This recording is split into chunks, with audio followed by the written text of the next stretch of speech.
ৰাজুক ৰং লগাব লাগছিল নহয় এবাৰ ৰে তুইতো ঘৰতে আছ তই নালাগাও কৈছিল ইমান দিন আজিতো লাগাব লাগিব কি কৰোঁ আজি এটা প্লেনিং কৰ মজা আছে তাক ধৰিমে যা এটা কাম কৰ তই যা আমিতো ৰং লগা আছে না তই যা কিন্তু তাক মই চাফা আছোঁ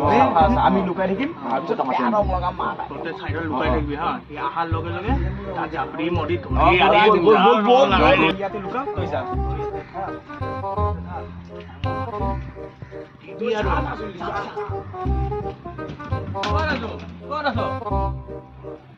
কোন বে ওই পাৰছো কি কি খুবা যাব লাগিব বাট কি যাম তাতে আৰু হোলি আছে ঘৰে পাইছাছো চবে গেলা হোলিত গৈ এনেই দৌল গোবিন্দ যাম বুলি ভাবছোঁ ফুৰি আহো ব'লা হলি মোৰ ভালেই হ'ব কোনো হলি চলি দিব নোৱাৰিব এ যো ফুৰি আহো